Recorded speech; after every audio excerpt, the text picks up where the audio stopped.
Hey, let's go. Get in here. Get in here right now. Get in here. Hey, we got 30 minutes for the rest of our line. 30 minutes for the rest of our line. That's our bad first down. It ain't happening. We get the ball. I promise you one thing. We're going to hit somebody and we're taking downfield for a touchdown. I guarantee you that. Guarantee. Look at me. Look at me. Let's go. We got 30 minutes. Let's go. For the rest of our lives. Let's go. Let's go. Hey, hey, we a team. Hey, let's go.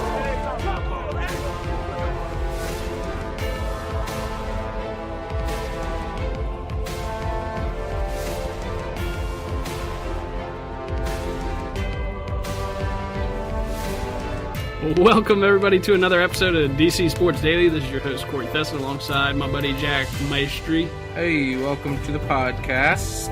Another day in the neighborhood, right? Just another day in the neighborhood. This is, once again, DC Sports Daily, the podcast about DC sports and absolutely nothing else unless we feel like talking about it. And most of the time, it's national news that, you know, you probably want to hear somebody talk about, maybe not us, but you're stuck listening to us. So welcome to the podcast. You can find us on Apple Podcasts. You can find us on Spreaker.com. You can find us on Twitter at DC Sports Daily P1. Please follow us. At DC Sports Daily P1. DC Sports Daily P1. Type it in. Click follow. You won't regret it. I promise you that. And we respond to all your tweets. All of them. Cristiano Mendoza, Ronaldo. Which we'll touch base on that later. Yeah. He tweeted some good stuff about the trade. He's all over our podcast. Yeah. I love it. Cristiano Ronaldo. I'm a big fan. Not of the makeup guy. The guy with makeup. So, what are we going to get into today? Nats talk? Nats recap? Yeah, we're going to talk a little bit about some cool news from today. Here's the Nats recap for last night. Where are they? Sean Kelly needs to be sent away. Yes. He needs to go to Azkaban. My rant yesterday on Joe Blanton should have been about Sean Kelly. Yeah, I would agree with you if it was about Sean Kelly. The guy's worthless. I don't understand. He's done. How was he like our go-to last year, and then all of a sudden he just forgets how to pitch this year? Throws everything down the middle, gives up home runs left and right. How many home runs now? 10? 11? 11 in like 10 innings pitched. Came into that inning with nobody on and 2 outs. Gives up a base hit, walks a guy, 3-run tater. You need to get 1 out. It's terrible. And Edwin Jackson pitched great again. He did. He did indeed. 2-1, got out a big jam. All he does is grind. And I know I left after the top of the 8th, and I said, change of seats. Rally time, and then I turned it on as soon as I got... Well, not as soon as I got home, but I turned it on, and I saw it was 6-1, and I was like, nope, turning it back off. Yes, sirree, George. I turned it off. I watched the last episode of The Defenders on Netflix. You're already done? Yeah, I finished still it. On the 4th episode. There's only 8 episodes. Oh. I've been watching Riverdale on Netflix. It's a pretty good show. You should watch The Defenders first. Well, now I watched 4 episodes this morning of Riverdale, so there's no turning back. No, you've watched 4 episodes of The Defenders. True.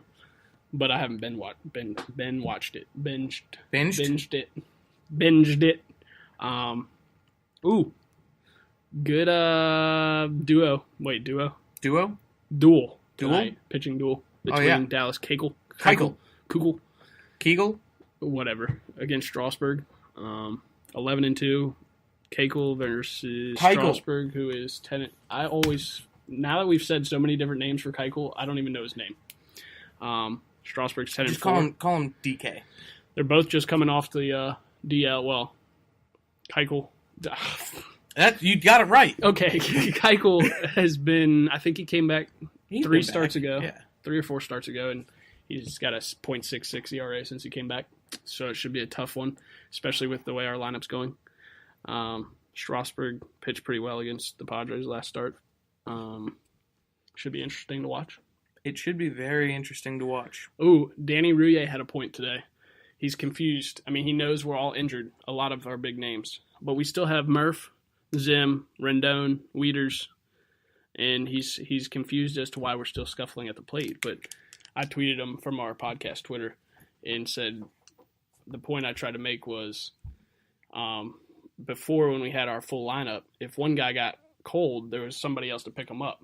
Now that everybody's cold, they don't have 4 other guys to pick them up because we're relying on. I mean, Defoe's been great, Kendrick's been great, but we're relying on guys like Taylor, Stevenson, who's a huge gut punch to me.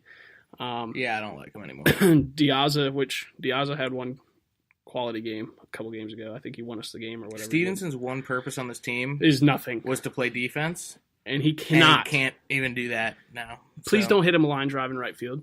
He can't catch those. He apparently can't take commands from our center fielder, center fielder, who is probably one of the best center fielders in baseball. I don't know why you would ever want to chase a ball when he's going after it because he's going to be there. Take notes on Howie Kendrick when Michael A. calls him off. Howie Kendrick's back in the dugout by the time that Michael A. catches the ball. So frustrating. It's like, I don't know. It's like watching Stevenson try to play cornerback on a wide receiver and trying to pick the ball off every single time it goes in the gap. Don't do that. Just let Michael A. catch it. I mean, it only happened one time, but right. But I can foresee it happening many times. And FP, I know you listen, loyal listener, FP Santangelo. He was quick to point out that Stevenson has played center field most of his life, so that's probably why he did that, because he's too dumb to realize that he's looking right. When he looks at the field now. He's not in center. He's not in center. He's kind of offset a little bit to the right. Well, to his left. Yeah. But you know what I mean. He's in right field. Right. I don't know if the guy has it all upstairs. He seems, yeah.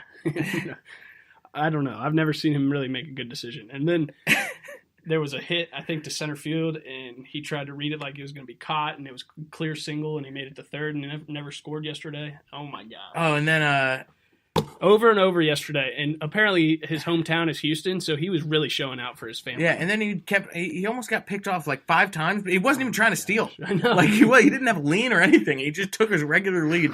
I think he's slow. Confused. I think he's confused. He's very fast, but I think he's slow. That's all he's got going for him right now. Is his speed. He did have a double last night. He has a quick bat, but I'm over it. I'm over Andrew Stevenson. Nats talk tonight. We got Severino DHing. Mm-hmm. Normal lineup, really. And Stevenson's not in. Is Lind playing? Lind is not because Severino's I didn't know whether they were going to play Zim or not. Yeah. Zim's in. Diaz is in right instead of Stevenson. But everything from last night's the same. Nice. I think that's a decent lineup. Yeah. I think it's the best one we can throw out there right now, honestly. Yeah. Besides Lind at DH, but yeah, Severino can hit. Yeah. Severino can hit. What I don't understand, so I tweeted at FP, my loyal listener and best friend, that I wanted him to check Bob's scorebook to see how many F7s, which is code for fly balls to left field, the Nats have had. I was really confused last night about that. Yeah. He didn't answer. I think he was too busy. Maybe he wrote me an email or sent me a text. I haven't checked yet. But, yeah, he's going to call into the show one of these days. We're going to get FP on here for you. But there's a 319-foot fence. Well, I mean, I guess the fence isn't 319 feet tall. Yeah, might be what that sounds like. That would be something to stay away from. 319 to get out there. It's, yeah. The dimensions of the park to left field it's 319 feet to hit a home run. You can hit a pop-up that far.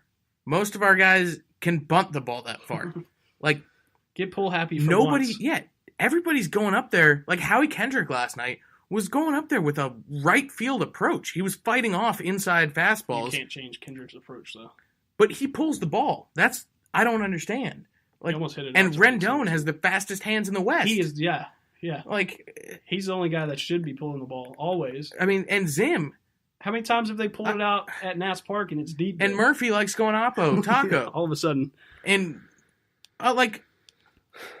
slam lam a ding dong. Murphy went long dong. I can't wait until that happens the first time. Maybe we jinxed him now. And he's toast. Yeah, he's never going to hit another home run in his life. But Michael A. Taylor, he can pull the ball. He should be hitting it out of that stadium. Yeah, left field line. I would love tonight if we get if Dallas Keuchel throws a perfect game against us with 27 fly balls to left. I'm okay. I would be okay with it. And our one home run in the series was to dead center. Yeah, for real. Jesus. Well, but speaking of perfect games, Wow. oh my. Rich Hill. How do you... I mean, I'm happy it ended the way it did because Dickie Hill. screw the Dodgers. But 9 innings of... It wasn't perfect through 9 because No, of it's perfect Logan through Forsythe, perfect through but 8. And then, no hitter through 9. And I think... I don't know if I mentioned it or you mentioned it, that they would end it with a walk-off. well, we both were talking about that. We were like, this is gonna end with a That's walk-off the only way home it run. would... That's the only way So- it would end. Just to recap, Dodgers versus Pirates in Pittsburgh, and the Dodgers starting pitcher, Rich Hill, was perfect, 24 up, 24 down through 8. The Dodgers had not scored a run yet.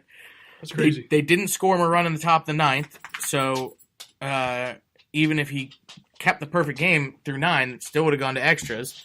He lost the perfect game on an error by third baseman Logan Forsythe. By the way, that guy's got to feel like donkey doo-doo. But he kept the no-hitter through 9. So he threw a no-hitter. So old school to send him back out for the 10th. Well, he's only had 88 pitches. Yeah. Like, he had a very good pitch count. Right. They don't score in the top of the 10th. They send him back out there for the 10th inning, and little Josh Harrison hits a You barely said it barely went out. I mean, he handled that, though. It almost got robbed. I know it almost got robbed by He hit it to the Granderson, shortest part of the park, but you and knew, he got it into the first row. Yeah. I mean, it was a. But you knew it was gone off the bat. I didn't. That thing had some altitude. Like I thought he got under it. Yeah. Grandy almost did rob it, though. That would have been epic. That would have been epic. And I'm sick of him. But yeah, Logan Forsythe. Every play matters in no-hitters. Chase Utley's out here, 167 years old, and still laying out full parallel and making a hell of a play. What a play! That was what Actually, a play. you were showing all the highlights to me last night, and it was like every play in that game was so bang bang. Yeah, The it was. review at There was a first- base hit earlier in the game. The runner was called safe Right. initially, and then they overturned. That it. was just. I mean, I didn't watch the And game they had- obviously, but I mean, that was in the second inning too. I mean, Yeah. Can you imagine? They had no idea what was going Well, on there. how about the night before? Doug Fister gave up a home run. Yeah, that was First- crazy. I saw that. Yeah. I saw that stat. First batter of the game, 27 after that, and then Rich Hill does that too. in the opposite way, That's pretty which insane. is much more excruciating. Illuminati. Yeah, Yeah. right. True. Um, Still pretty cool though. Yeah. Baseball's crazy. baseball is crazy. Speaking of crazy baseball, The Brawls. I don't know if you guys have been tuning in to any sports channels today. Or tomorrow, even. I'm sure you'll be seeing these Brawls for 6 days from now. A long time. 4 Brawls in one game. I don't know if the Yankees and Tigers are going to be able to field a team like after all the suspensions that are going to be handed down. Yeah. Like their whole team could be and suspended. the Yankees got to be worried about that because they're actually in the hunt. Tigers aren't relevant, so it doesn't really matter to them. But There have been as we're recording this, there might be more, but at the time that we're recording this, there have been 3 separate brawls. 4. 3. They said 4 the last time I looked on Twitter. And then there was one in the dugout, too. There have been 5 separate brawls during the Yankees-Tigers game. That is... It The is first one was literally epic. it's literally just one team hits a guy, boom, Bench is fight. clear. Next team comes out to the field, being somebody in the head. Betances hit Todd Frazier in the head. Really? That's what started that one. Does that make sense? Is Todd Frazier on the Tigers? No, Todd Frazier's Todd on. Frazier's on. It's the other way around. Wilson on the Tigers hit. Betances. Frazier. Who did Betances Betances hit? must in have the hit head? someone in. Betances hit somebody in the head. Okay, well then, what did I just say? Who did I just say? Robinson? Wilson Ramos. Wilson, Andrew Wilson, or whatever his name is that the Nats tried to get, beamed Frazier. But then, apparently, Brett Gardner gave Joaquin Iglesias a bloody nose, so he must have hit him. Jackin? He must have hit him pretty hard. But then Iglesias came back in his next at bat and hit a double to clear the bases, so that's pretty epic. And then apparently Victor Martinez, Castellanos, and Verlander got in a fight in the dugout, and Victor Martinez had to be held back. Why are you fighting your own team? We're all in this together, buddy. But that's pretty epic. I mean, we obviously as Nats